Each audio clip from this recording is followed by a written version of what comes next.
Bonjour, dans cette démonstration, nous allons étudier les widgets colonne et row. Alors, ces deux widgets sont des widgets de mise en page. Le widget colonne permet de regrouper une liste de widgets d'une manière verticale, alors que le widget row permet de regrouper une liste de widgets d'une manière horizontale. Alors maintenant, on va créer un widget colonne dans lequel on va mettre d'autres widgets, des widgets texte. Alors dans la propriété body, tout d'abord on va créer un widget container. Alors dans ce widget container, child, alors là on va utiliser widget colonne. Donc le widget colonne, c'est un fils de widget container. Alors, colonne,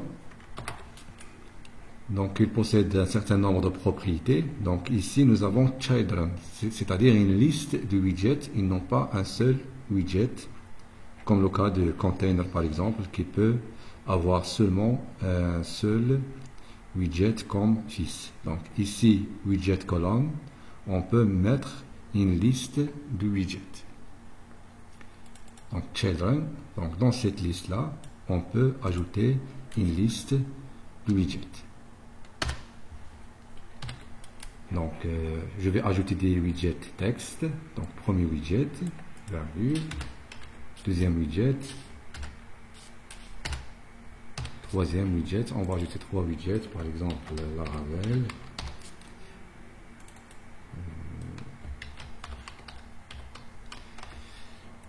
Spring. Voilà, donc on va enregistrer. Donc voici, donc nous avons maintenant trois widgets dans une colonne. Alors pour rendre la colonne visible, alors maintenant dans le widget container, je vais mettre couleur, donc color. Green. Donc voilà la colonne. Maintenant, on peut ajouter margin, la marge, all, donc 10. Voilà, donc maintenant ça, la partie, le rectangle en vert, c'est notre colonne. Et maintenant, le contenu de cette colonne, c'est trois widgets texte. Premier widget, deuxième et la troisième. Alors maintenant pour l'alignement de ces widgets. Donc comment positionner ces widgets dans cette colonne. Alors la widget colonne, il a la propriété l'axe principal, main axe. Main axe alignment, c'est-à-dire l'alignement selon l'axe principal. Alors là, c'est la classe main axis alignment. Et là, vous avez différentes propriétés. Alors, par exemple, je vais choisir space evenly. Donc comme ça, on aura l'alignement du widget de cette manière là. Alors pour l'alignement selon l'axe principal, main axis alignment, on a trois types d'alignement. Nous avons la propriété space around, space evenly et space between. Alors si vous remarquez ici, si on utilise space around, c'est-à-dire qu'il va mettre un espace autour du widget. Alors comment Flutter il va gérer cet espacement? Donc space around, si vous remarquez ici, donc à partir donc de la colonne, cette distance ici est la moitié de la distance entre les deux widgets. Donc cette distance est la moitié. Donc ici c'est le double. Entre Java, par exemple, et Spring Boot, cette distance est le double de la distance entre le début de la colonne et le premier widget. Donc il va mettre, donc si on ajoute d'autres widgets, il va recalculer la distance pour repositionner le widget. Pour la propriété Space Invalid, ici Flutter il va ajouter la même distance entre le début de la colonne et la widget et entre les widgets. Donc cette distance entre Java et Spring Boot est égale à la distance entre Spring Boot et Laravel est égale à la distance entre la fin ou la DB et la widget. Le troisième type, c'est le space between. Space between. Donc il va commencer de début de la colonne.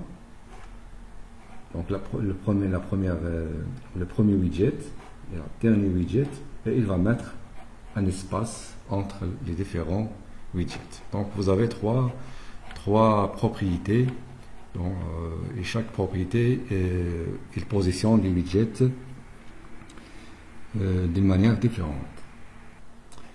Alors donc si on change maintenant Space Invalid, donc c'est la même distance.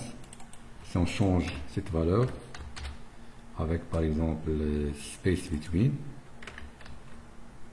donc là il va mettre un espacement entre les widgets en commençant du début du widget. Et le troisième c'est le Space Around. Alors deuxième alignement, donc ça c'est le main axis, c'est-à-dire l'alignement selon l'axe principal. Donc l'axe principal pour une colonne c'est l'axe horizontal. Il y a la propriété Cross Axis Alignment, c'est-à-dire l'autre axe, c'est-à-dire l'axe, maintenant c'est l'axe horizontal, puisque l'axe principal c'est l'axe vertical, on est dans une colonne. Donc le deuxième axe c'est l'axe horizontal. Alors là, la classe Cross Axis Alignment, donc nous avons des propriétés comme start, c'est-à-dire le contenu, les widgets ils vont commencer du début. Donc start, donc ce widget il va commencer, donc par défaut ils sont alignés au centre. Donc start, donc ils vont commencer du début. Il y a aussi la propriété end, donc ils seront alignés à droite. Alors maintenant pour widget row. Alors ici si on change colonne par row, ligne, on aura l'affichage suivant. Donc regroupement de 3 widgets d'une manière horizontale. Alors pour l'alignement, rien ne change parce que Flutter, la propriété Main Axis Alignment, c'est-à-dire l'alignement selon l'axe principal du widget concerné. Alors puisque maintenant il s'agit de widget row, donc l'axe principal c'est l'axe horizontal. Donc il va utiliser un alignement avec Space Around. Si on utilise par exemple d'autres propriétés comme Space Between, donc automatiquement il va commencer le début de la ligne, c'est le premier widget, donc comme ça, et il va créer un espace entre les autres widgets. Même chose pour Space Invalid, donc même espacement entre les 3 widgets. Et pour Cross Axis Alignment, c'est l'axe maintenant, ça c'est l'axe, ça correspond à l'axe vertical. Voilà.